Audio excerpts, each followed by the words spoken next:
ज़्यादा तो सपोर्ट उनका नॉन मुस्लिमों का है, क्योंकि वो उनकी खिदमत की वजह से क्या कह रहे हैं। समाज सेवी कोई है नहीं, सभी बिरादरी के लोग आवाज उठाए और सभी की तो इरशाद अहमद उस पात्र थे। नहीं लगता सीताराम वोट काटेंगे समाजवादी पार्टी का? नहीं उनकी कंडीशन ये है कि मेरे ख्याल से वो तीसरे नंबर पे जाएंगे। इस वक्त हम आजमगढ़ की नगर पंचायत महाराजगंज के जो नगर निकाय चुनाव में चुनावी सरगर्मियां पूरी तरह से तेज है, तो वहीं महाराजगंज की बात करें तो यहाँ पिछले 5 साल के कार्यकाल में समाजवादी पार्टी से अध्यक्ष चुन करके आए सीताराम, जो कि 5 साल का कार्यकाल किया गया। उसके बाद जब चुनाव की तारीखों का ऐलान होने से पहले समाजवादी पार्टी ने गोपनीय तरीके से सर्वे कराया।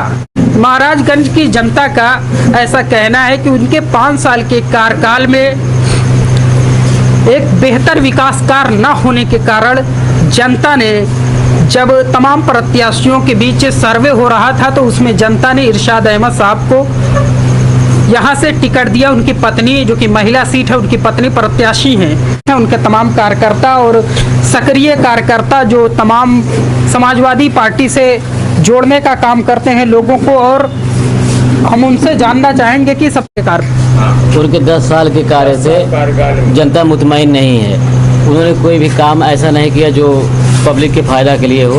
ये सड़क है, बाजार की मेन सड़क है, वो 20 साल पहले की बनी हुई है, और यहाँ पे सड़क के सामने पूरा गड्ढे उठे हैं, उनको ये दूर नहीं करा पाए। वहाँ थाने के सामने सड़क में गड्ढे हैं, जाने में बहुत तकलीफ होती है, वो तक दूर नहीं हुए। ये 10 साल से थे। और उसके बाद महाराजगंज में वहाँ पुल बनने वाला नदी के पास, उसका पाया खड़ा हो गया और उस पर पुल बना नहीं। वो भी 10 साल बीत गया, उस पर भी दोबारा जीते, उसके बाद भी उस पर कोई काम इन्होंने कोई एक्शन नहीं लिया। और इस तरह से उनका हर जाड़े में अलाव है, लकड़ी का वो है अलाव के लिए, लोगों के तापने के लिए, उसका इंतजाम तक चेयरमैन हो के नहीं कर पाए। ये नाली सफाई भी जब एकदम बजा जाती है तो कभी उठा के फिर 15 दिन वहाँ पे गंदगी रहती है। स्ट्रीट लाइट भी कभी जलती है, कभी नहीं जलती है, कभी जलती है, कभी नहीं जलती है। अगर हम इरशाद अहमद साहब की बात करें तो लोगों ने बताया, यहाँ की जनता ने, कि कोटा की अक्सर लोगों की मदद करते रहते हैं। लेकिन हम ये जानना चाहेंगे कि यहाँ से कई प्रत्याशी हैं जो कि बीजेपी अपना पूरा दम लगा रही है, और ये कहा जाता है कि जो उपचुनाव हो या निकाय चुनाव हो या पंचायती चुनाव हो, सत्ता का इस पर प्रभाव होता है। तो हम जानना चाहेंगे आपसे, क्या सरकार बीजेपी की है तो सरकार के होने का कोई प्रभाव पड़ेगा? नहीं, ये देखिए लोकल चुनाव है और यहाँ सरकार कोई प्रभाव नहीं पड़ने वाला। यह आवाम जो है खुद अपना बेहतर समझ रही है कि हमको कौन सा प्रत्याशी चुनना है, तो सरकार को कोई फर्क नहीं पड़ने वाला है। तो अपनी लड़ाई आप लोग किससे मान रहे हैं? लड़ाई किसी से नहीं है, इरशाद भाई जीत रहे हैं। ऐसे में इरशाद अहमद साहब एक मुस्लिम प्रत्याशी हैं, और महाराजगंज के जो नगर है ये मुस्लिम बाहुल्य भी नहीं है, ऐसा नहीं है सब मुस्लिम है। तो ऐसे में क्या अन्य जात, अन्य धर्म का पूरा साथ मिल रहा है? जी बिल्कुल मिल रहा है। मुस्लिम से ज़्यादा तो सपोर्ट उनका नॉन मुस्लिमों का है, क्योंकि वो उनकी खिदमत की वजह से। ऐसा नहीं लगता सीताराम वोट काटेंगे समाजवादी पार्टी का? नहीं, उनकी कंडीशन ये है कि मेरे ख्याल से वो तीसरे नंबर पे जाएंगे और कोई फ़र्क नहीं। इन्होंने माइनॉरिटी से ज़्यादा नॉन मुस्लिम लोग इनके साथ जुड़े हुए हैं, और वो सिर्फ बनिया नहीं, हर कौम के, हर बिरादरी इनके साथ लगे हैं।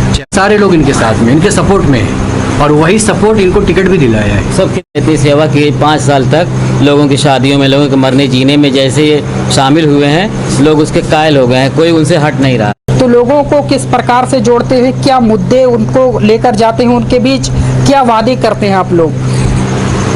यहाँ जो मुद्दे, जैसे साफ़ सफाई का मुद्दा हो गया, अब तो आए दिन जब भी बरसात होता है तो यहाँ की जो नालियाँ हैं वो बिल्कुल ओवरफ्लो होकर के रोड पे बैठती हैं। ये सबसे बड़ा मुद्दा है। कुछ बस्तियाँ, दलित बस्तियाँ यहाँ पर है, जब बरसात होते हैं तो वो बिल्कुल डूब जाते हैं उसमें। ये मुद्दे हैं। और आपकी जो नया चौक है महाराजगंज, वहाँ से तमाम मुसाफिर लोग आते हैं, वहाँ कोई ऐसा शौचालय नहीं बना हुआ कि कोई महिलाएं अगर कभी ज़रूरत पड़ जाए उनको वहाँ पे जाके वो फारिग हो सके पेशाब करने का। तो वो सब मुद्दा है। तमाम साफ़ सफाई है। स्ट्रीट लाइट जो लगी हुई है, एक बार ख़राब हो जाती है तो आप कितना भी कंप्लेन करिए कि दोबारा वो बनने वाली नहीं है। और तमाम स्ट्रीट लाइट लगी हुई है सिर्फ शो के लिए, और कोई काम नहीं कर रहा। कंप्लेन के बाद भी वो पड़ी हुई है।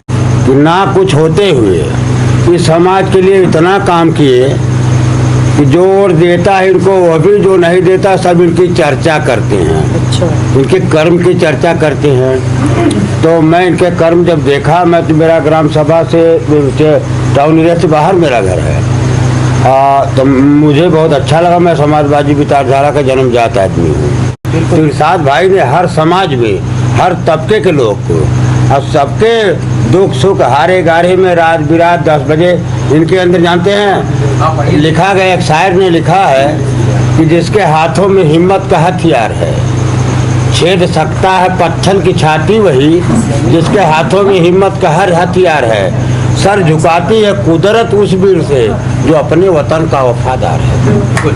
हम तो हैं अपने अखिलेश यादव और इरशाद भाई के साथ। भाजपा कुछ भी कहे, भाजपा तो आज के डेट में क्या कर रही है क्या नहीं कर रही है वो कौन जानता है।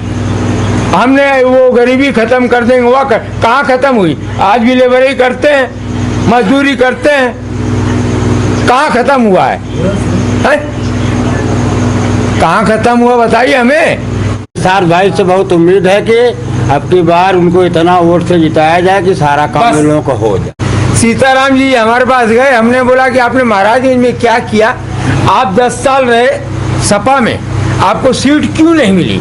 हम उनके घर पे जाके पूछे थे ये बात कि आपको सीट क्यों नहीं मिली सपा की, तो कुछ उनके पास कोई जवाब नहीं था, कुछ नहीं था।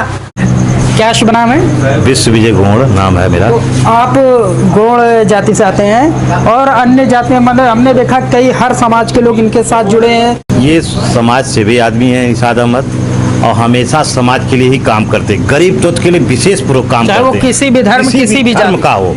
चाहे अगर हिंदू के घर भी अगर किसी की डेड बॉडी हो गई, अगर फोन पहुंच गया तो तुरंत वहां से अपना जो भी इनका होता है पहुंच जाते हैं और कुर्सी वगैरह लेके पहुंच जाते हैं। उसके जो भी सहयोग होता है उनको करते हैं, शमशान घाट तक जाते हैं और उसके जब तक काम नहीं हो जाता उसकी सारी मदद भी करते हैं। और इससे अच्छा कोई समाज सेवी नहीं है। और